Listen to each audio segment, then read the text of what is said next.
Good afternoon, students. Good afternoon. Right. In the previous class, I explained about domestic servant, free domestic servant. Free domestic servant means watchman, okay na, or chef, cleaner, gardener, okay na, like this type of PA is called domestic servant. Suppose domestic servants provided to employees, okay na, that is fully taxable. That is fully taxable. Suppose any amount collected from the employee, then that amount is to be deducted from the perquisite, recovered amount, right? Suppose any gardener is provided to employee. In that case, you have to remember one point very carefully. Suppose employer's own building is provided. In this case, gardener perquisite should not calculate separately. That is not included in free domestic servants. Suppose rented building provided to employee as a rent-free accommodation, as well as domestic servants also provided. In that situation, gardener salary is also taxable in the hands of employee as a domestic servant. Okay, na madam? Domestic servant అంటే తెలుగులో ఏమంటారని చెప్పాను? ఇంటి వద్ద సేవకులు. అంటే watchman కావచ్చు, sweeper కావచ్చు, వంట వాళ్ళు కావచ్చు, ఇట్లాంటి వాళ్ళని ఏమంటారంటే గార్డెనర్, తోటమాలి కావచ్చు. వీళ్ళను మనం ఇక్కడ ఇంటి వద్ద సేవకులు అంటారని చెప్పారు. ఇంటి వద్ద సేవకులను కనుక ఏర్పాటు చేసినట్లయితే ఇది పూర్తిగా పన్ను విధించబడుతుంది అంతే. ఎంప్లాయర్ ఎంతైతే జీతం కడతాడో వాళ్ళకి అది ఫుల్లీ ట్యాక్సబుల్. ఒకవేళ ఉద్యోగి నుంచి ఏమైనా వసూలు చేస్తే ఆ మొత్తాన్ని తీసేయాలి అని చెప్తారు, మిగిలిన దానికి ట్యాక్స్ పడుతుంది, రైట్? ఒకవేళ దీంట్లో ఒక పాయింట్ తోటమాలి గురించి అంటే గార్డెనర్ గురించి కేర్ఫుల్గా గుర్తుపెట్టుకోవాలని చెప్తారు. యజమాని ఉద్యోగస్తుడికి కనుక అద్దె లేని ఉచిత గృహ వసతి ఇచ్చాడు, అది యజమాని సొంతానికి. అట్లాంటి టైంలో గార్డెనర్కి సంబంధించినటువంటి పరిక్విజిట్ని లెక్క కట్టకూడదు, తోటమాలిని ఇడిచిపెట్టాలి తెలుస్తుంది. ఒకవేళ యజమాని యొక్క అంటే అద్దె యజమాని దగ్గర ఇల్లు లేదు, అద్దె లేని అంటే అద్దె పైన తీసుకొని అద్దె లేని ఉచిత గృహ వసతిని ఉద్యోగస్తునికి ఏర్పాటు చేస్తారు. అంటే యజమాని దగ్గర ఇల్లు లేదు, ఆయన బయట కిరాయికి తీసుకొని ఉద్యోగస్తునికి ఉచితంగా ఏర్పాటు చేశారు, అప్పుడు తోటమాలిని తీసుకోవాలి లెక్కలోకి, రైట్? సో ఈ పాయింట్స్ ఇంతకుముందు క్లాస్లో చెప్పాను. Next point is free gas, electricity and water supply.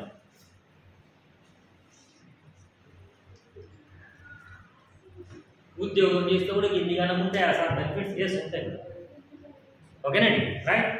Free gas, electricity, water supply provided to employees. Provided to employees. So this is also in general terms fully taxable. Simple గా చెప్పాలంటే fully taxable కూడా ఎట్లా అనేది క్లియర్గా చెప్పుకుంటారు. అర్థమైందా point?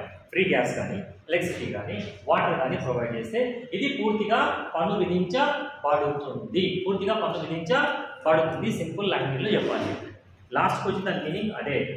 అంటే మనకి ఇంటి దగ్గర గ్యాస్ సిలిండర్ పైసలు యజమాని కట్టు, లేదా కొన్ని సిటీస్లో ఎలా ఉంటాయి అంటే గ్యాస్ కనెక్షన్ ఉంటాయి, పైప్ లైన్ ఉంటాయి, ఓకేనా? ఇంకా మన దగ్గర రాలేదు.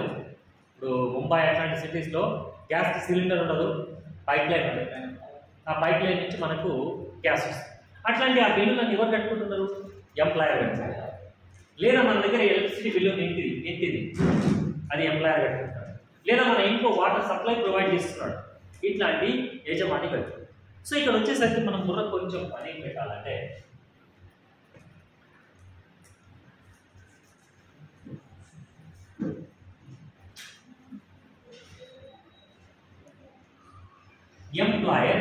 Employer purchased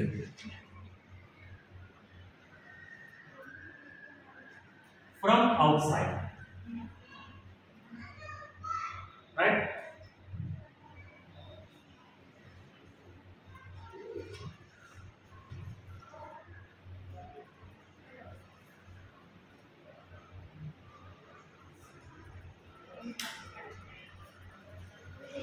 and provided to employees. Next,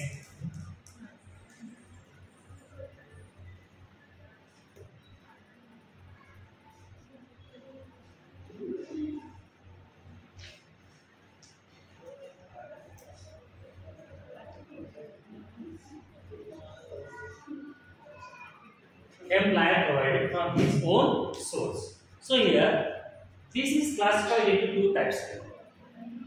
employer purchased from outside and provided to employees. Means suppose gas purchased from outside by employer and provided to employee as a free of cost. Suppose నెలకి ఒక 2 సిలిండర్లు ఇస్తున్నారని అనుకుందాం employee family పెద్ద ఉంటుంది కదా ఎందుకు మస్తు ఓకేనా ఓ 2 సిలిండర్లు ప్రొవైడ్ చేస్తున్నారు సరే ఒక సిలిండర్ రేట్ 1000 రూపీస్ ప్రకారం అనుకుంటే కూడా 2000 రూపీస్ పర్ మంత్ ఓకేనా అర్థమైందా పాయింట్ ఇక్కడ ఎంప్లాయర్ ఏం చేసిండు 2 సిలిండర్స్ ప్రొవైడ్ చేస్తాడు 2 సిలిండర్స్ అమౌంట్ ప్రొవైడ్ చేస్తాడు ఆ సిలిండర్స్ ఎక్కడి నుంచి కొంటున్నాడు ఆయన ఎంప్లాయర్ దగ్గర గ్యాస్ కంపెనీ లేదు ఓకేనా కానీ ఆయన ఆ గ్యాస్ బయట కొంటున్నాడు ఎంప్లాయీకి ఫ్రీగా ఇస్తున్నాడు అంటే దాని మీనింగ్ ఏమని employer purchase from out side and provided to employee employer దగ్గర గ్యాస్ కంపెనీ ఉన్నది మనం ఆ గ్యాస్ కంపెనీలో మనం పనిచేస్తున్నాము అప్పుడు దాన్ని ఏమంటారంటే employer provided from his own source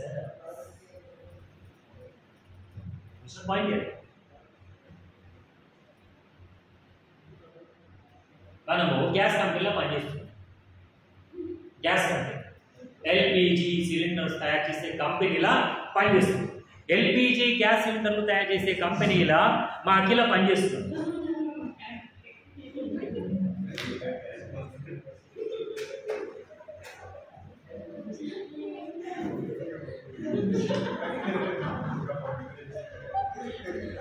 okay ఏ కంపెనీగా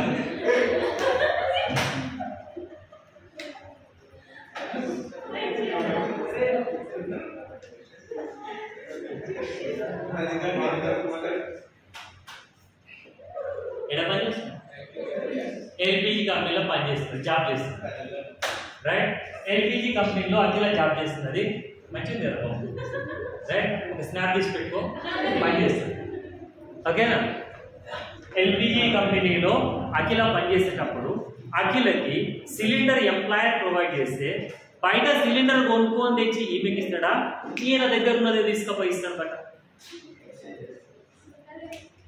ఈమె ఏ పనిచేస్తున్నది ఎల్పిజి కంపెనీలో పనిచేస్తుంది ఎల్పిజి కంపెనీలో పనిచేస్తుంది ఓకేనా మరి ఇంటి దగ్గర సిలిండర్ ఈమెకు ప్రొవైడ్ చేస్తుంది ప్రొవైడ్ చేసేటప్పుడు సిలిండర్లు ఆయన వేరే దగ్గర పోయి కొనడు కదా ఆయన దగ్గర తయారైనవి తీసుకుపోయి ఈమెకి ఇస్తాడు కానీ బయటకు వెళ్ళి కొనుక్కొచ్చి ఎడ్డోడు కూడా అట్లేడు అర్థమైన పాయింట్ బయట దగ్గర నుంచి కొందరాలు వాళ్ళ దగ్గర తయారైన ఎంప్లాయీస్కి ఫ్రీగా ఇస్తే దాని మీనింగ్ ఏంటంటే employer provided from his own sources ఇది ఆయన ఓన్ సోర్స్ ఇది ఆయన ఓన్ సోర్స్ అండ్లకి వెళ్ళి ఇస్తే దాన్ని ఓన్ సోర్స్ అని అంటారు అర్థమైన పాయింట్ ఇప్పుడు ఒకవేళ అఖిల ఈ ఎల్పిజి కంపెనీలో కాకుండా ఓకేనా మహేంద్ర కంపెనీలో పనిచేస్తుంది అనుకుందాం ఇక్కడ జాబ్ చేస్తుంది ఎలా జాబ్ చేస్తున్నావు మహేంద్ర కంపెనీలో జాబ్ చేస్తుంది మహేంద్ర కంపెనీలో గ్యాస్ ప్రొడక్షన్ చేస్తారా వెహికల్స్ ప్రొడక్షన్ చేస్తారా వెహికల్స్ ప్రొడక్షన్ చేస్తారు మరి వెహికల్స్ ప్రొడక్షన్ చేసే కంపెనీ వాళ్ళు ఈమెకు గ్యాస్ ఫ్రీగా ఇస్తున్నారంటే బయట ఎన్నో కొనుక్కుంటున్నారు ఈమెకు ఫ్రీగా ఇస్తున్నారు అర్థమైన పాయింట్ ఇక్కడ అంటే ఇక్కడ employer purchased from out side and provided to employee as a free of cost ఇక మళ్ళీ ఎందుకు రాయాలి హెడ్డింగ్ అదే ఉంది కదా రైట్ దీనిని ఏమంటారు పర్చేస్డ్ ఫ్రమ్ అవుట్ సైడ్ అని ఒకవేళ ఆమె కనుక ఎల్పిజి కంపెనీలోనే జాబ్ చేస్తుంది అనుకోండి అప్పుడు employer provided from his own sources అర్థమైన పాయింట్ ఇక్కడ దీంట్లో డిఫరెన్స్ ఏముంటుంది అంటే ఇక్కడ 2000 రూపాయలు బయట ఎంప్లాయర్ కట్టిండు మహేంద్ర కంపెనీ అయితే రైట్ అప్పుడు దాన్ని ఏమంటామంటే amount paid or payable by employer amount paid are payable by employer from that deduct amount recovered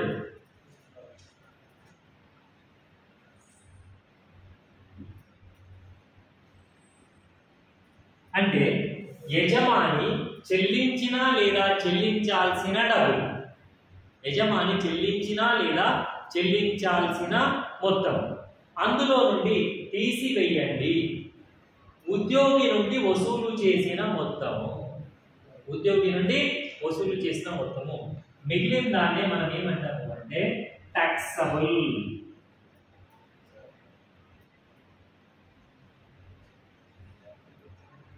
taxable పర్క్విజిట్ అని అంటారు.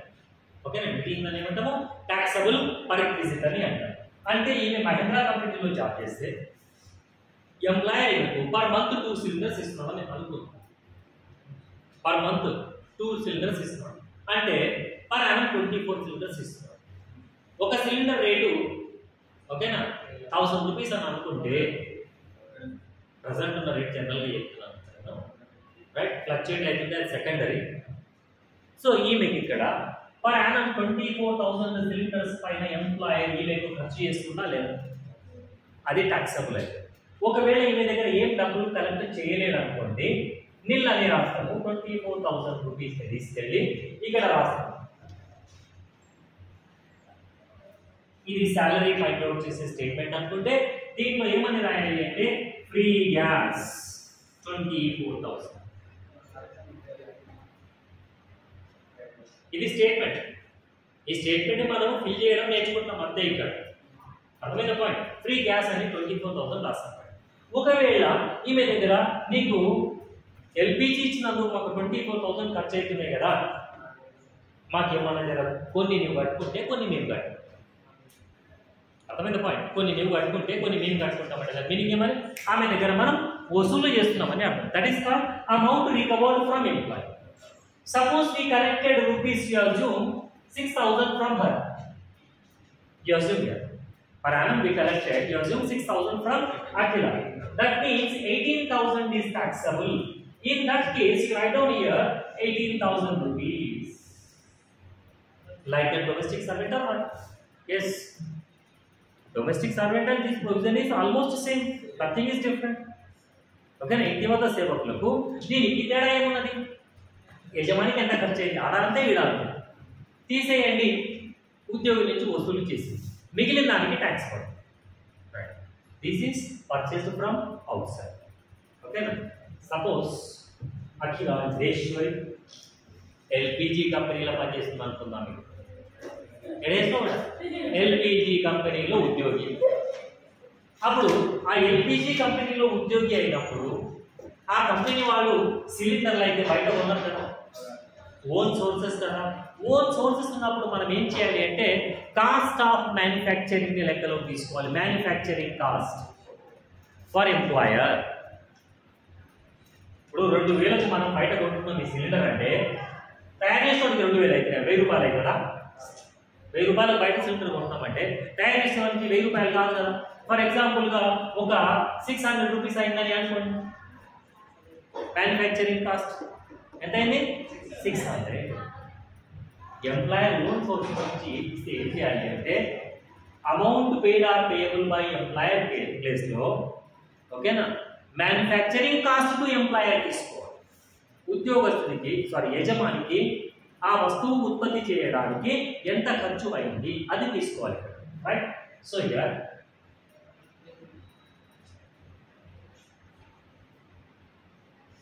manufacturing cost to whom? Employer. PR means employer. యజమానికి ఉత్పత్తి చేయడానికి అయిన ఖర్చులు. తెలుగులో ఏమంటాము? యజమానికి ఉత్పత్తి చేయడానికి అయిన ఖర్చులు అని అంటాము. రైట్, దీంట్లో మళ్ళీ second point same amount recovered from employee.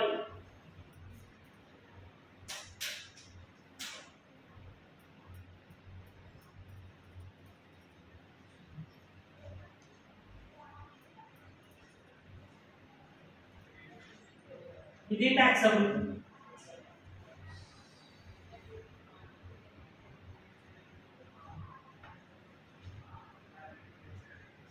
ఓకేనా, right. Get ever free gas. Right, ఇప్పుడు గ్యాస్ గురించి ఎలక్ట్రిసిటీ సేమ్. ఇప్పుడు ఒకవేళ ఎలక్ట్రిసిటీని బయట కొన్నాడు, బయట కొని ఉద్యోగికి ఇస్తున్నాడు, ఇది తీసుకోవాలి. ఒకవేళ ఎలక్ట్రిసిటీ కంపెనీలో పనిచేస్తున్నాము, మ్యానుఫ్యాక్చరింగ్ కాస్ట్ తీసుకోవాలి. నెక్స్ట్ వాటర్ సప్లై, మనం నార్మల్ దాంట్లో చేస్తున్నాము, వాళ్ళు మనం ప్రొవైడ్ చేస్తున్నాం, అవుట్ సైడ్ పర్చేజ్ అవుతుంది. మనం వాటర్ సప్లైయింగ్ కంపెనీలే పనిచేస్తున్నాము, మ్యానుఫ్యాక్చరింగ్ కాస్ట్ తీసుకోవాలి. కాన్సెప్ట్ ఇస్ సేమ్, కానీ ఈ మూడింటికి ఈ విధంగా వర్తిస్తుంది. Free gas, electricity, water supply. Purchase from out side, cost to employer, amount paid or payable by employer, less amount recovered from the employee, balance is taxable. ఒకవేళ own sources అయితే manufacturing cost to employer, less amount recovered from employee, balance is taxable. ఇది గుర్తుపెట్టుకోవడం కష్టం ఏమన్నా చెప్పండి, ఇంకా ఇంతకంటే స్లోగా చెప్పమంటారా? చెప్పండి, చెప్తా. అర్థమైతే లేదా? ఒకవేళ మీకు సార్ మాకు స్పీడ్ పోతున్నాం మనం అంటే స్పీడ్ నేను ఎప్పుడు వెళ్తాను? రివిజన్. ఇదే పాయింట్ నేను రేపు రివిజన్ చేస్తే 1 or 2 minutesలో చెప్పేస్తాను. కానీ స్టార్టింగ్ చెప్పేటప్పుడు అట్లా చెప్పాను కదా, ప్రతి దానికి క్లారిటీగా ఎగ్జాంపుల్ తీసుకుంటాము. ఆ క్లారిటీ ఎగ్జాంపుల్ ప్రకారమే ముందుకు వెళ్తాం. ఓకేనా? Any doubts? ఏమన్నా ప్రశాంత్ ఈ చదవాలి ఇంకా మైండ్లో బ్లైండ్గా ఫిక్స్ కాదా? ఈ పాయింట్ ఈజీగా ఫిక్స్ అవుతుంది. ప్రతి పాయింట్ మైండ్లో బ్లైండ్గా ఇలా పక్కా ఫిక్స్ అయితే ఆటోమేటిక్గా గుర్తుంటుంది పడ సబ్జెక్ట్. ఫిక్స్ కాకపోతే ఇంకోసారి చదువుకోండి ఇంటికి పోయి. Right, next point.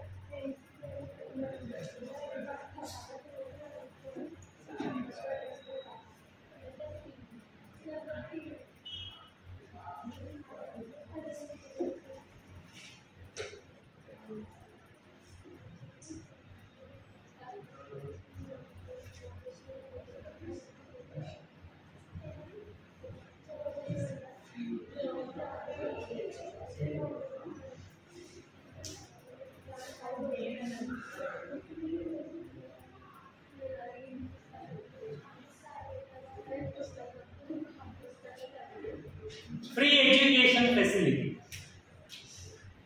ఇంతకు ముందు ఏం చెప్పినా? Free education facility. ఇంతకుముందు ఏం చెప్పినాం? Children education allowance. ఇది కాదనమాట దీని గురించి. Education allowance. Education allowance is different, education facility is different. Education allowance means certain amount granted to employee. Certain amount granted to employee for the purpose of education is called education allowance. Okay na? Education facility means facility provided by the employer. అంటే ఇక్కడ education ఫెసిలిటీనే employer ఇస్తున్నాడు, ఫెసిలిటీనే employer ఇస్తున్నాడు. దానిని మనం ఏమంటాము అంటే education facility. Right? So come to the point number 1 here. Training provided to employees.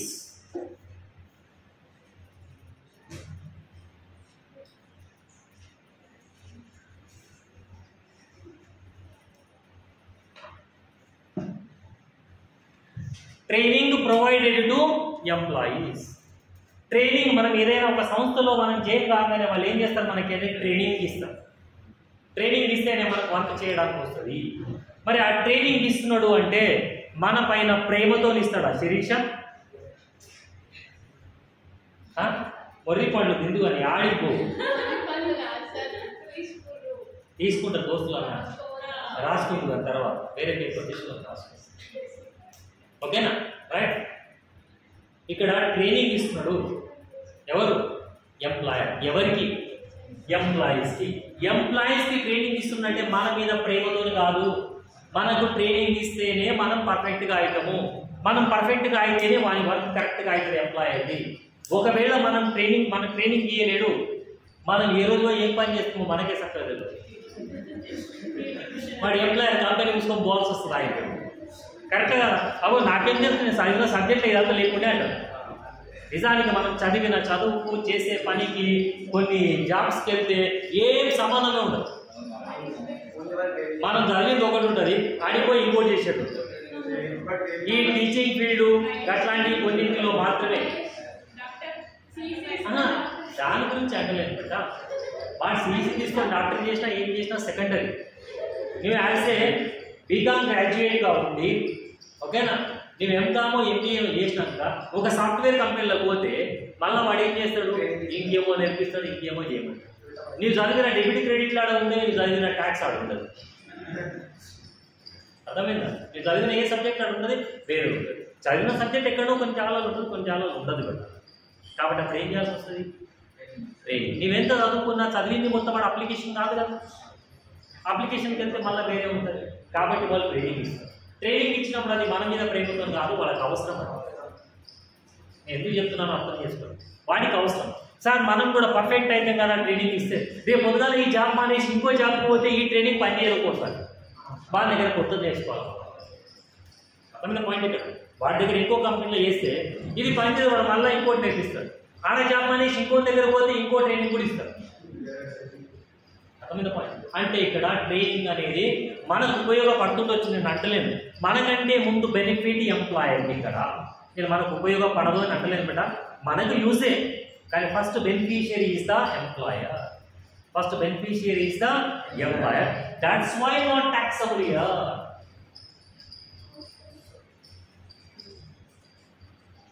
ఈ point ఎందుకు చెప్తున్నానంటే మనకు పని చేయదు, అది ఫస్ట్ బెనిఫిషియరీ ఎంప్లాయర్ అవుతారు కాబట్టి మనకి ఇది ట్యాక్స్ పడదు. అర్థమైంది point. Training provided to whom employees, not taxable. Right? Next.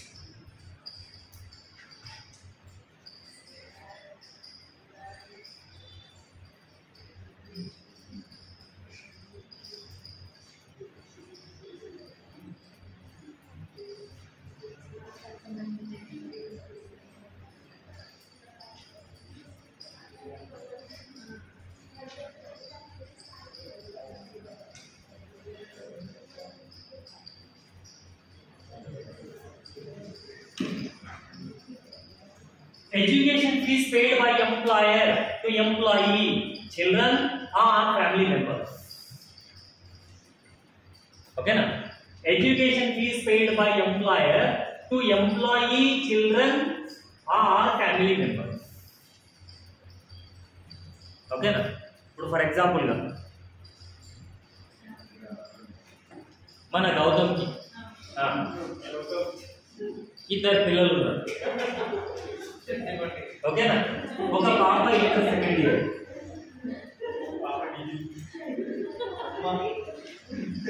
ఓకేనా?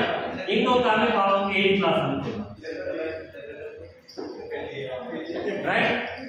వీళ్ళదే కాకుండా మళ్ళీ ఎంప్లాయర్కి ఏమన్నాడంటే వీళ్ళ తమ్ముడు పిల్లలకు కూడా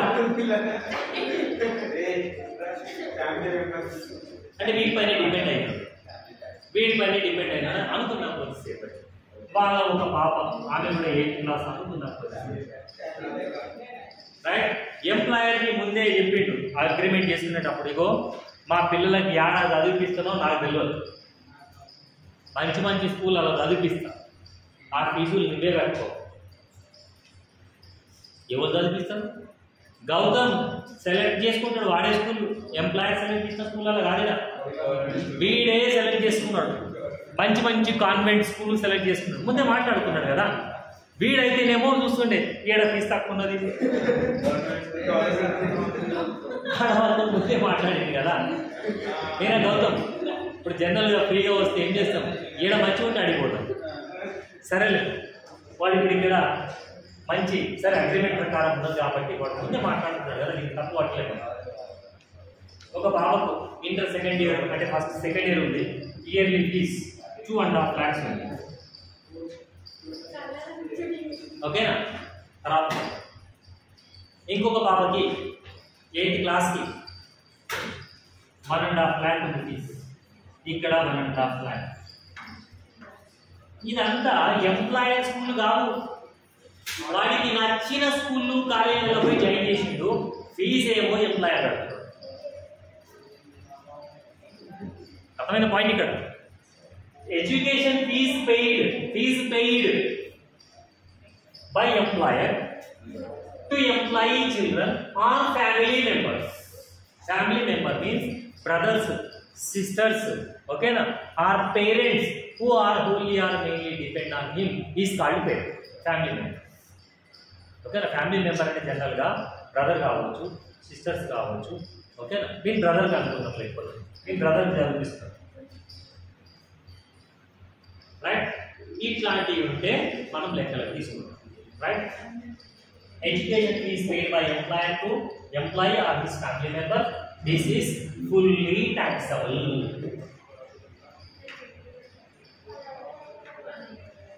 ఎంప్లాయర్ స్కూల్ ఫీజు ఎంత కడితే అంత వీడికి టాక్సబుల్. ఎప్పుడు ఇది క్లియర్గా గుర్తు పెట్టుకోండి అని చెప్తున్నాం. Education fees paid by employer to employee children or family members అంటే వీడికి నచ్చిన స్కూళ్ళలో, అంటే ఎంప్లాయర్ మెయింటైన్ చేస్తున్న స్కూల్ కాదు, ఎంప్లాయర్ చదివిస్తున్న స్కూల్ కాదు, వీడికి నచ్చిన స్కూళ్ళలో ఎప్పుడైతే జాయిన్ చేస్తాడో, వీడికి నచ్చిన ఎడ్యుకేషన్ ఇన్స్టిట్యూషన్లో జాయిన్ చేస్తాడో అప్పుడు ఎంప్లాయర్ ఎంత కడితే అంత ఫుల్లీ టాక్సబుల్. అంటే 5,50,000 డైరెక్ట్గా తీసుకుపోవాలి, స్టేట్మెంట్ రాయాలి. ఫ్రీ ఎడ్యుకేషన్ फैसिलिटी 5.5 लाख ये देना है, ठीक है? Any doubts? Right, come to next point.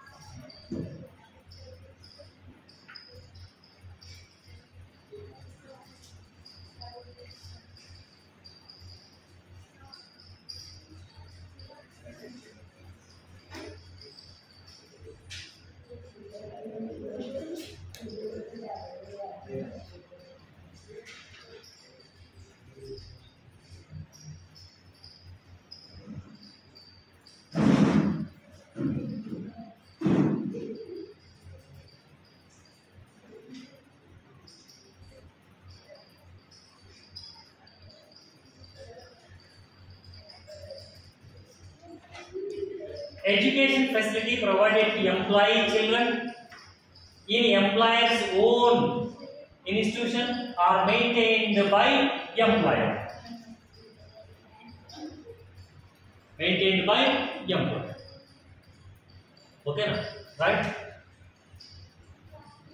Education facility provided to whom? ఇది ఇంకా ఏమన్నా రాస్తున్నాడు ఎక్కువ? చిల్డ్రన్ అనేది రాసినా కదా, ఓకేనా? చిల్డ్రన్ అని మాత్రమే రాస్తాడు ఇక్కడ, right? In employers own institution or maintained by the employer, ఇంకా కూడా వస్తుంది, రైట్? అంటే ఇక్కడ ఎడ్యుకేషన్ ఫెసిలిటీ ఎక్కడ ఇస్తున్నారు అంటే ఎంప్లాయర్ది ఓన్ ఇన్స్టిట్యూషన్ అన్నారు. ఇప్పుడు ఫర్ ఎగ్జాంపుల్గా ఇక్కడ మహేంద్ర అండ్ మహేంద్ర ఉంది, వాళ్ళది స్కూల్ ఉందా లేదా? మహేంద్ర అండ్ మహేంద్రకి స్కూల్ ఉంది, ఆ స్కూల్ని ఎవరికి సంబంధించింది అంటాము? కంపెనీకి సంబంధించింది అని అంటాం. దానిని మనం ఏమంటాము అంటే ఎంప్లాయర్స్ ఓన్ ఇన్స్టిట్యూషన్ అని అంటాం. అర్థమైంది? ఆర్ మెయింటైన్డ్ బై, వాళ్ళు మెయింటైన్ చేసిన. Or such facility provided to all the employees children similar all the employees children in any one school.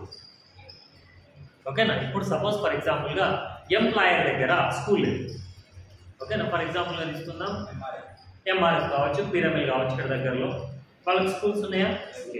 అయితే వాళ్ళు ఏం చేశారంటే జైరాబాద్లో ఉన్న ఏదో ఒక ఎక్స్ అండ్ వై స్కూల్కి మాట్లాడుతున్నారు. అర్థమైందా? జైరాబాద్లో ఉన్న ఏదో ఒక ఎక్స్ అండ్ వై స్కూల్తో వాళ్ళు టైప్ అయ్యారు, రైట్? మీరు కనుక మీ పిల్లలని ఫలానా ఇక్కడ ఉన్నటువంటి ఎక్స్ అనే స్కూల్లో లేదా వై అనే స్కూల్లో మీరు జాయిన్ చేస్తే మీ పిల్లలను జాయిన్ చేయొచ్చు, అక్కడ వాళ్ళ ఫీజులు ఏమైనా ఉంటే నేను కట్టు. అర్థమైంది పాయింట్? అక్కడ వాళ్ళ ఫీజులు ఏమైనా ఉంటే నేను కట్టు, ఓకేనా? మీరు ఆ పిల్లలను మీ పిల్లలని ఆ స్కూల్లో జాయిన్ చేయొచ్చు. అంటే ఇక్కడ ఎంప్లాయర్ దగ్గర స్కూల్ లేదు, కానీ మనకు నచ్చిన స్కూల్ కాదు అది, సెలెక్టెడ్ బై ఎంప్లాయర్. ఇంతకుముందు చెప్పిన కేసు ఏమో వాడు మనకి నచ్చిన స్కూల్లో, ఇక్కడ నేను అట్లా చెప్పలేను.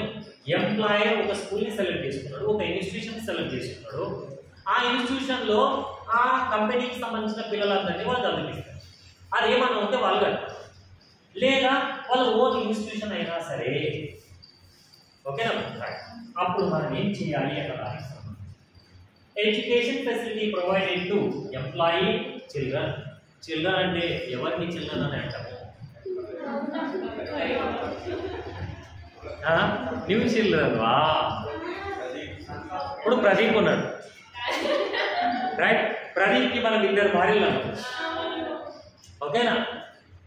ఇక్కడ మొదటి భార్యకు 3 పిల్లలు, రెండో భార్యకు 4 పిల్లలు, డజన్ లేవులే 7 మంది పిల్లలు అవ్వాలి. తీసుకో సార్ తీసుకో, మళ్ళా దొరుకుతాను ఎగ్జాంపుల్స్ లా. ఏదో ప్రదీప్ రైట్ అనుకున్నాం. ఇక్కడ children includes step child, children includes step children also. రెండో భార్య పిల్లలను స్టెప్ చైల్డ్ అని అంటారు ఓకేనా. ఏదో ప్రదీప్ మరి ఇక్కడ ఎంతవరకు ఎగ్జామ్షన్ వస్తుంది, ఎంతవరకు రూపాయలు 1000 రూపాయలు నాకు వస్తుంది per child, per month, per month 1000 rupees దాకా ఎగ్జామ్షన్ వస్తుంది ఓకేనా. నేను ఇంకా చెప్పలేదు, ఇంకా వస్తున్నది ఇట్లా రైట్. ఎగ్జామ్షన్ ఎంత వస్తుందో చెప్పిన, ఎగ్జామ్షన్ ఎంత వస్తుందో చెప్పిన, ఎంతమందికి నేను ఇంకా చెప్పలేదు ఓకేనా. 1000 rupees per month per child. ఎలా చేయాలి అంటే దీనికి cost of education per child, cost of education per child ఓకేనా, into less rupees 1000 per month per child. Balance is taxable.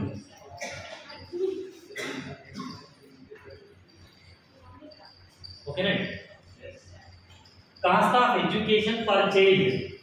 Okay, na? Per month. Right? From that you deduct 1000 rupees per month per child. Right? అంటే మనం 1000 rupees తీసేస్తున్నామంటే దాని meaning 1000 rupees exemption అనే కదా అర్థం ఇక్కడ. Cost of education అంటే ఎలా ఉంటుంది, కాస్ట్ ఆఫ్ ఎడ్యుకేషన్ అంటే ఎలా ఉంటుంది అంటే ఇక్కడ ఫైండ్ అవుట్ ఎలా చేస్తామంటే ఎంప్లాయర్ది ఓన్ స్కూల్ ఉంది అనుకోండి, ఎంప్లాయర్ది ఓన్ స్కూల్ ఉంది. ఎంప్లాయర్ది ఓన్ స్కూల్ ఉంటే ఆ స్కూల్ మెయింటెనెన్స్కి సంబంధించి సపోజ్ పర్ మంత్ ఒక 25 lakh రూపీస్ ఎక్స్పెండిచర్ వస్తుందని అనుకుందాం. ఆ స్కూల్ మెయింటెనెన్స్కి పర్ మంత్కి ఒక 25 lakhs రూపీస్ ఎక్స్పెండిచర్ వస్తుంది. దాంట్లో ఒక 1000 స్టూడెంట్స్ చదువుతున్నారు అనుకోండి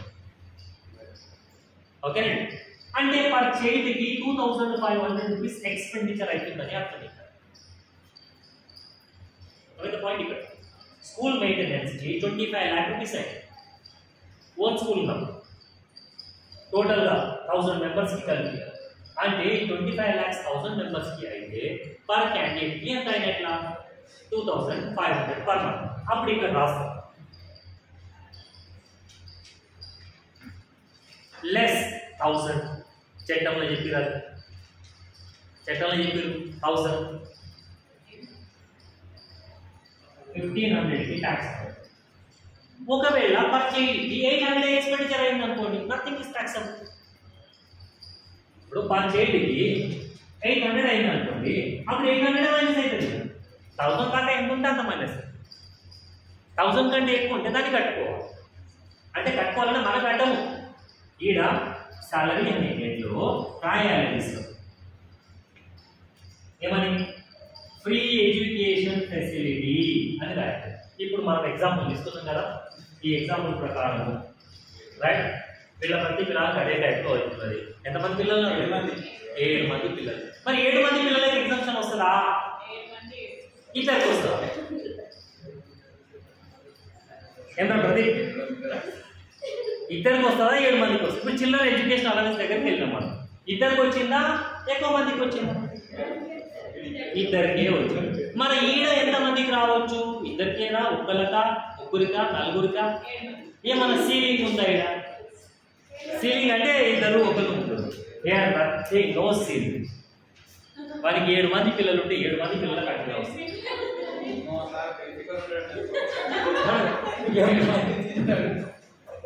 ఎంప్లాయర్ చదివిస్తున్నాడు, ఎంప్లాయర్ చదివిపిస్తున్నాడు, ఫ్రీగా ఉండకపోతే ఏమవుతుంది మా ఏమరా కరెక్టే కదా అది రైట్.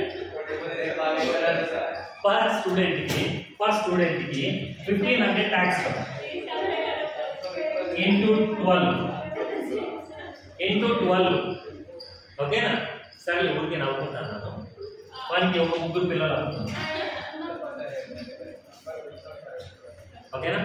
పర్ స్టూడెంట్కి 1500 ట్యాక్స్ పడుతుంది, 12 నెలలకు 18,000, 3 పిల్లలకు ఎంత అవుతుంది 54,000. అంటే ఇదే నేను చెప్పేది, ఎగ్జామ్స్ వచ్చినట్లే కదా అంతే. ఈ బ్యాలెన్స్ నేను చెప్పేది ఇక్కడ ఎంతమంది పిల్లలకు వస్తారు, ఎంతమంది ఉంటే అంతమందికి. నేను 7 మంది అని చెప్పలేదు ఇక్కడ, ఎగ్జాంపుల్ వానికి 7 మంది పిల్లలు అన్నాను, వానికి 12 మంది పిల్లలు ఉండని, 50 ఉండని, 100 ఉండని.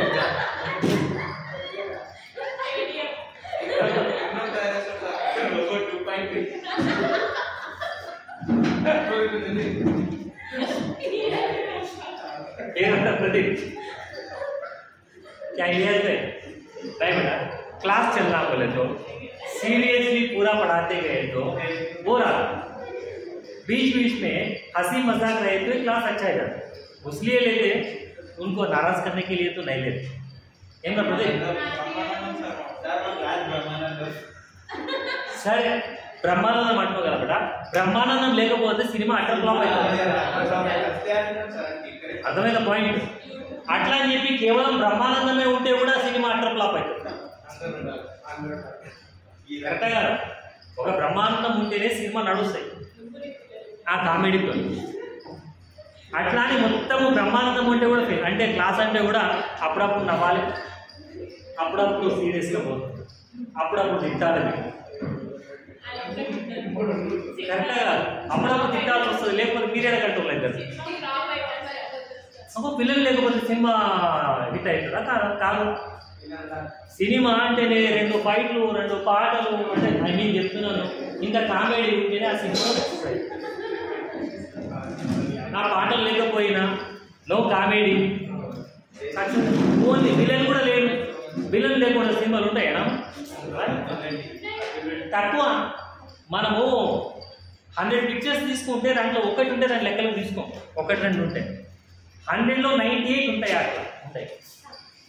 అంటే ఈడ కామెడీ, ఈడ స్టేజ్ మీద ఉన్నామంటే కామెడీ చేయాల్సి వస్తుంది, సీరియల్గా సీరియస్గా ఉండాల్సి వస్తుంది. అంటే విలన్గా యాక్ట్ చేయాలి, హీరోగా యాక్ట్ చేయాలి, హీరోయిన్గా యాక్ట్ చేయాలి, బ్రహ్మానందంగా యాక్ట్ చేయాలి, అన్ని అయితే ఈడ క్లాస్ ముందటిపోతుంది,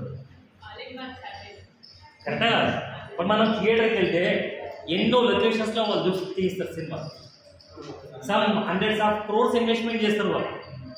ఇన్వెస్ట్మెంట్ చేసి దానికి మళ్ళీ గ్రాఫిక్స్ పెట్టి అవి పెట్టి ఇవి పెట్టి చూపిస్తే 3 గంటలు ఇట్లా చూసి మళ్ళీ లాస్ట్కి మన తింటే వస్తుంది.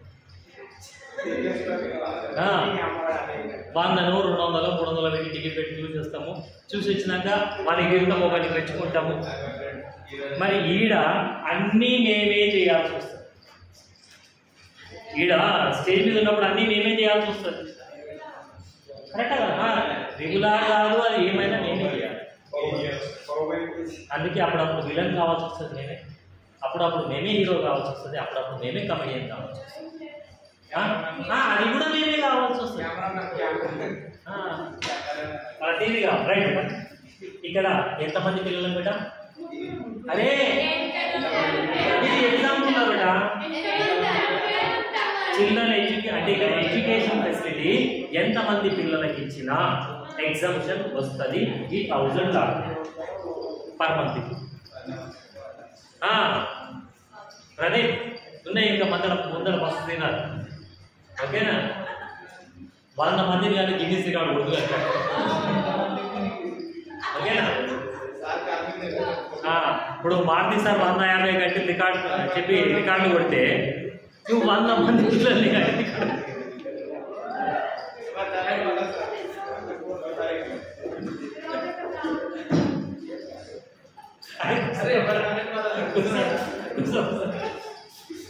ఇట్లా రైట్.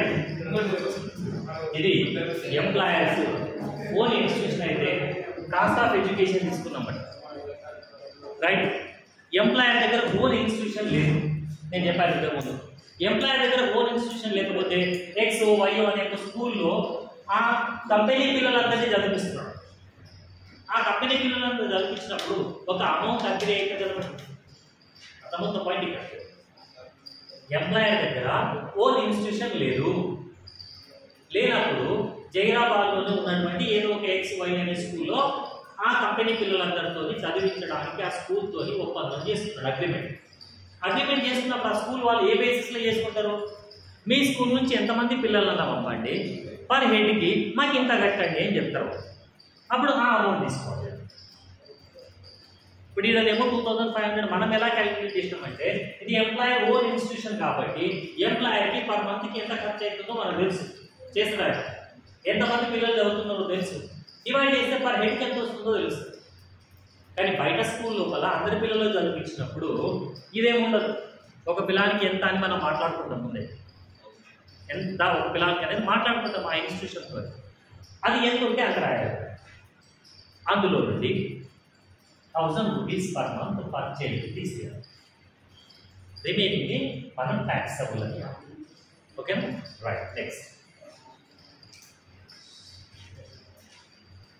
thereafter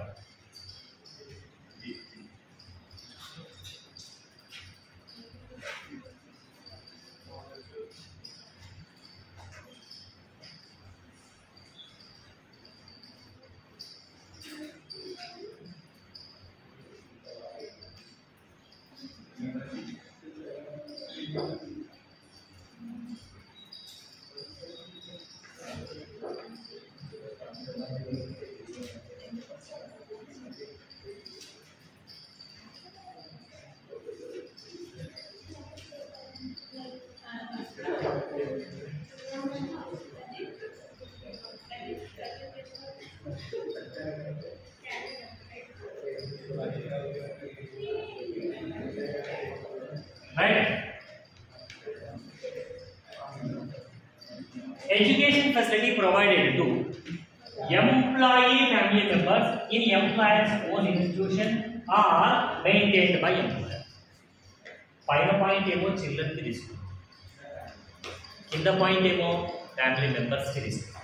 ఫ్యామిలీ మెంబర్స్ అంటే బ్రదర్ కావచ్చు, సిస్టర్ కావచ్చు, లేదా పేరెంట్స్ కావచ్చు, ఆయన పైన డిపెండ్ అయి ఉంటేనే, ఎవరిపైన? ఎంప్లాయీ పైన డిపెండ్ అయి ఉంటేనే మనం లెక్కలోకి తీసుకుంటాం. ఓకేనా? సో అట్లా ప్రొవైడ్ చేసినట్లయితే ఏ విధంగా నెగ్లెక్ట్ చేయాలి అంటే ఇక్కడ ఇంకొక పాయింట్ కదా, ఇంతనే కాదు, ఒకవేళ ఈ పాయింట్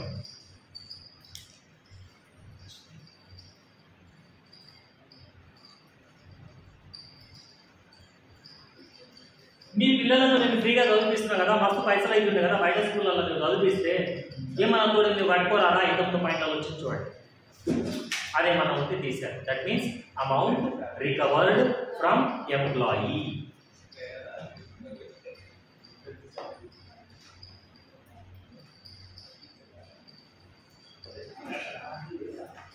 మిగిలింది ట్యాక్స్. ఓకేనా? ఇక్కడ 1500 వచ్చింది కదా, ఎంప్లాయీ దగ్గర 200 కలెక్ట్ చేస్తున్నారు పర్ చైల్డ్ పర్ మంత్కి. ఆ 200 మైనస్ చేస్తారు, వచ్చిన 1300 రూపీస్ ట్యాక్స్ అప్లై. అంటే ఎంప్లాయీ నుంచి మనం కలెక్ట్ చేస్తే తీసారు. Right. Next come to the point, education facility provided to employee family members in employers own institution or maintained by employee. In that situation cost of education facility per child per month తీసుకోవాలి, less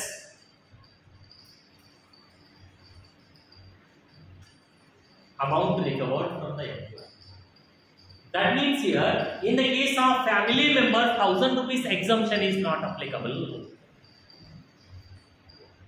Children ki aithe 1000 minus చేసినామంటే 1000 exemption వచ్చినట్టే కదా. చూడండి ఇక్కడ 2500 ఉంది, right. 1000 rupees అనేటటువంటిది minus చేస్తాం, చేస్తే 1500 అయింది. ఎంప్లాయీ దగ్గర ఏం తీసుకోలేడు అనుకోండి, అప్పుడు 1500కి ట్యాక్స్ పడుతుంది. ఎంప్లాయీ దగ్గర ఏమన్నా తీసుకుంటే అది మైనస్ చేస్తాం, రైట్. ఒకవేళ ఎంప్లాయీ ఒక సిస్టర్ ఉన్నారు, ఆ సిస్టర్కి కూడా స్కూల్లో ఫెసిలిటీ ఇచ్చారు, రైట్? అప్పుడు మనం ఏమంటాము? ఫ్యామిలీ మెంబర్ అని అంటారు. ఆ సిస్టర్ అతని పైన డిపెండ్ అయి ఉన్నది, ఎంప్లాయీ పైన డిపెండ్ అయి ఉన్నది, అయితేనే ఫ్యామిలీ మెంబర్ అని అంటారు. అప్పుడు ఆమెకు కూడా 2500 అవుతుంది అనుకుందాం పర్ మంత్. ఇక్కడ ఈ 1000 రూపీస్ అనేటటువంటిది ఉండదు. అర్థమైంది పాయింట్? అంటే ఇక్కడ ఈ 2500కి డైరెక్ట్గా ట్యాక్స్ పడుతుంది. ఎంప్లాయీ పిల్లలకైతే 1000 రూపీస్ మైనస్ అయింది, 1500కి ట్యాక్స్ పడింది. అంటే ఎగ్జాంపుల్స్ పెట్టాయి. ఈ 1000 అయితే స్టాండర్డ్ చట్టంలో చెప్పింది, రైట్? అంటే ఈ 1500 రూపీస్కి ట్యాక్స్ పడింది. అక్కడ అంటే ఆ 1000 ఎగ్జామ్షన్ వచ్చిందా? రాలేదు. అంటే ఫ్యామిలీ మెంబర్స్కి అయితేనేమో 1000 ఎగ్జామ్షన్ రాదు, అదే చిల్డ్రన్కి అయితేనేమో ఎగ్జామ్షన్ వస్తుంది. ఎంతమంది పిల్లలకైనా సరే. ఓకేనా? This is about education facility, right? So briefly again I'm explaining about education facility. Training provided to employees, not tax. అంటే మన మీద ప్రేమతో కాదు కదా బట్ ఎంప్లాయర్కి అవసరం కదా అది, అందుకే ట్యాక్స్ పడదు. Education fees paid by employer to employee children or family members. Education fees కడుతున్నాడు అంటే ఎంప్లాయర్ మెయింటైన్ చేసినాయో ఆయన అగ్రిమెంట్ చేసుకున్నాయో కాదు. ఇక్కడ ఎంప్లాయీ తన ఇష్టంతో ఏదో ఒక స్కూల్లో చదివిస్తే ఆ స్కూల్ యొక్క ఫీజులను కనుక ఎంప్లాయర్ కట్టుకుంటే ఫుల్లీ ట్యాక్స్. ఒకవేళ ఎంప్లాయర్ మెయింటైన్ చేస్తున్నాడు స్కూల్స్, ఆయన ఓన్ ఇన్స్టిట్యూషన్స్ ఉన్నాయి, లేదా ఆయన మెయింటైన్ చేస్తున్నాడు, లేదా ఆయన ఆ కంపెనీ యొక్క పిల్లలందరికీ ఒక స్కూల్తో టైప్ అయ్యి ఒక ఇన్స్టిట్యూషన్తో టైప్ అయ్యి, అట్లాంటి సందర్భంలో ఎంప్లాయీ చిల్డ్రన్కి అయితేనేమో cost of education per child per మంత్లో నుంచి ఎంత తీసేయాలి? 1000 rupees per month per child తీసేయాలి. 1000 rupees per month per child తీసేయాలి. దాని తర్వాత any amount recover from the employee ఉంటే తీసేయాలి. అంటే ఉద్యోగి నుంచి ఏమైనా వసూలు చేస్తే తీసేయాలి. Remaining is the taxable amount.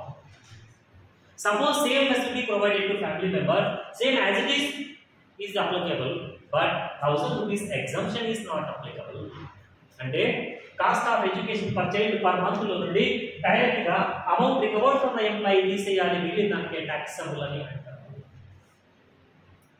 Any doubt? గుర్తుందా? ఇప్పుడు గుర్తుంటుంది, కానీ ఇంటికి పోయినాక మళ్ళా పోతుంది.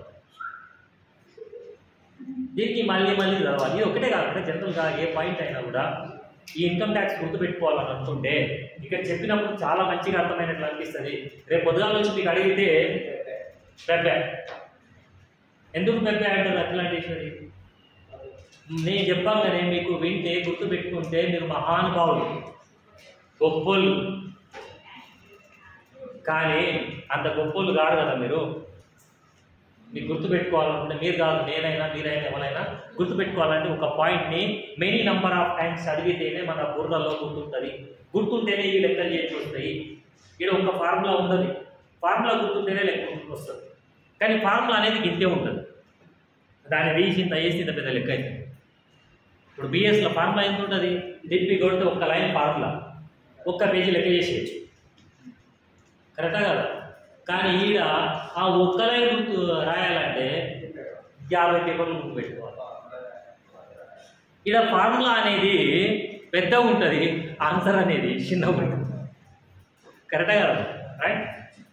So next point Sirisha.